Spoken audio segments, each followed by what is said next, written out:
Објавен е огласот за мерката општинско корисна работа. Оваа година преку оваа мерка 200 невработени лица во социјален ризик ќе бидат ангажирани од страна на општините и ќе го надградат своето знаење со што ќе им се зголемат шансите за нивно понатамошно вработување. Невработените лица ќе бидат работно ангажирани во период од 6 месеци за што ќе добиваат паричен надоместок од 6200 денари.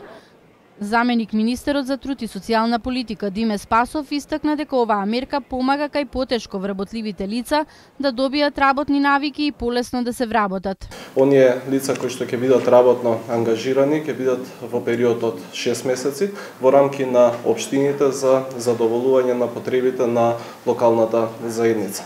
Најчесто општините овие лица преку проектот и програмата општинско корисна работа ги ангажираат за грижа на стари неподвижни лица, за грижа на лица со инвалидност, ги ангажираат во рамки на старските домови, дневните центри за стари лица или пак за лица со инвалидност, меѓутоа и за други потреби на локалната заедница. Лицата ќе бидат ангажирани во период од 6 месеци и за тоа ќе добиваат парична надокнада за храна и превоз. Оние кои што се потешко вработливи, кои што ќе учествуваат во оваа програма, ќе добијат, ќе ги надградат своите работни способности, ќе добијат работен ангажман и ќе им се зголема шансите за понатамошно вработување.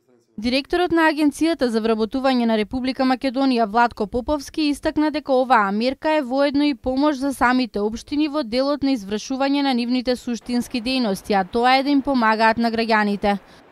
Мерката за општинско корисна работа се реализира од 2012 година и досега во неа учествувале 540 лица, при што биле постигнати 140 вработувања.